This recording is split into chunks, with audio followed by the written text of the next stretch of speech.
What's up, everybody? Today we are in the top ranked #1 best small livable city in the entire Fort Lauderdale metro area in the entire state of Florida.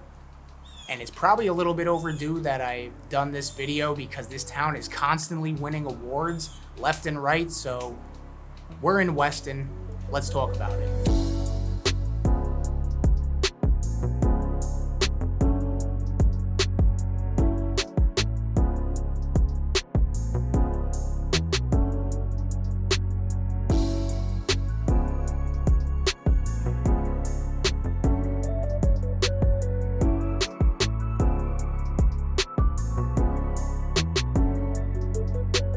All right, so let's dive right in. Like I had mentioned, Weston was just recently ranked the #1 best small livable city in the entire state of Florida by Smart Asset and number 27 nationwide. If you look on Weston's website, there's a ton of awards. They're always winning awards for something.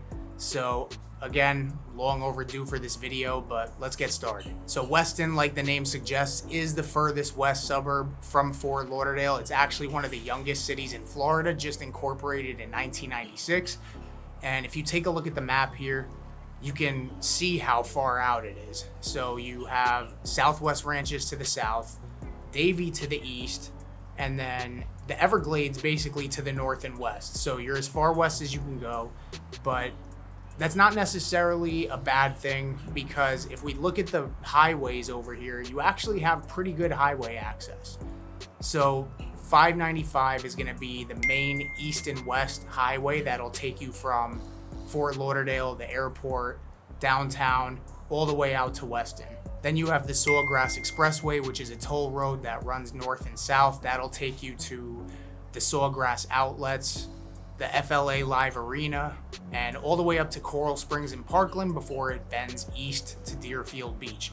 And then the other highway you have is I-75. And this one is a little bit weird, but if you look at it, it runs south and it also runs west. So it goes south into Miami via the Turnpike and the Palmetto Expressway, and then it bends west, almost looking like an extension of 595, but it bends west and it goes all the way across the state out to Naples. So yes, driving through the Everglades, it's known as Alligator Alley for obvious reasons.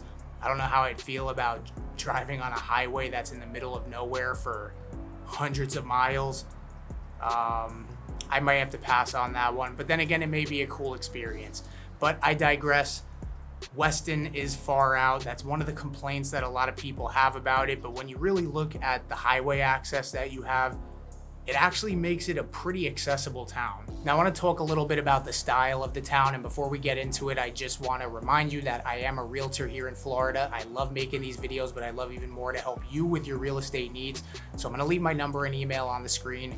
Make sure to screenshot it, save it for later. And if there's anything I could help you do when it comes to buying or selling a home anywhere in South Florida, I'd love to hear from you. So the thing about Weston is that it's a very exclusive suburb, community, whatever you want to call it. A majority of all the neighborhoods are gated, except for maybe some on the northern part of town, which is actually the older part of Weston. You may find some condos and townhomes, some older ones up there that aren't gated, but I would say 9 out of 10 communities in Weston at least are gated. So it's very exclusive. And it was really designed with like this master plan community type feel. Again, if I pop up the map, you can see how all the roads are really windy and there's a lot of lakes in these neighborhoods. And if you know anything about South Florida, especially Fort Lauderdale and any city as you go further east, it's laid out in a grid pattern, very straight streets, just a typical grid. And Weston doesn't really have that. Weston is very, like I said, it was designed with that master plan community feel in mind. And all these gated communities does give it really a sense of community, very family friendly, family oriented, with a ton of amenities. And the #1 reason that people are coming to Weston for the most part is the schools. Top rated schools across all grade levels. You have Cypress Bay High School, which is on the south side of Weston. That's actually the biggest high school, I believe, in the entire state of Florida. And I mean, if you look at niche.com, you'll see that everything is basically an A plus or an A rating in Weston. There's other sources you could look at as well, like greatschools.org. But just being overall a very family friendly town and having great schools is really what draws a lot of people here. Another thing to note is that when you are driving through Weston, you see a lot of green, a lot of beautiful landscaping.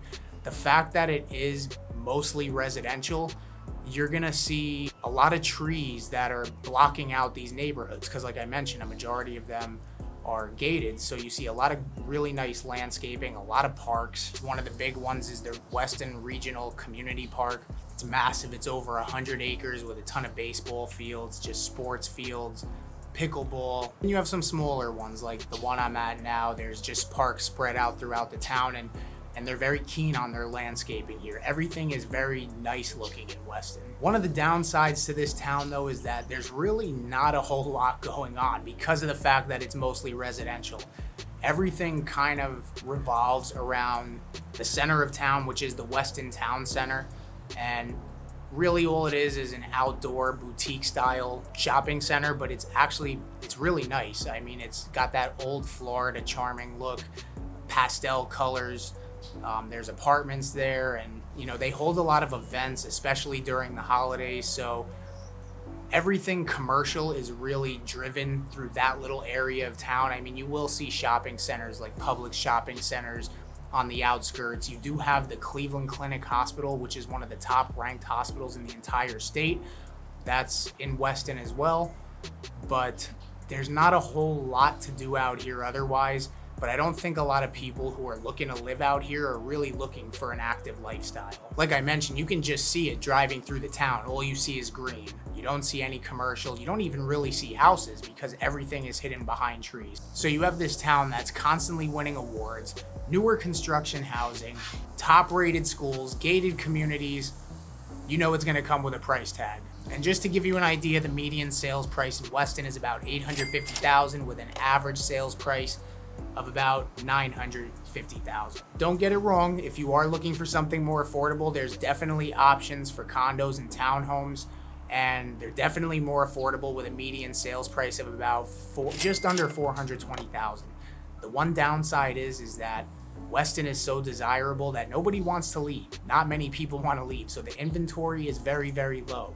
And then especially when it comes to condos and townhomes, just because of the fact that there's even less of them, the inventory is even lower, sitting at about a month and a half. So I guess the question is with all these awards for Weston, is it really living up to the hype of being number one here, number one there, when, I mean, there's really not a whole lot going on out here?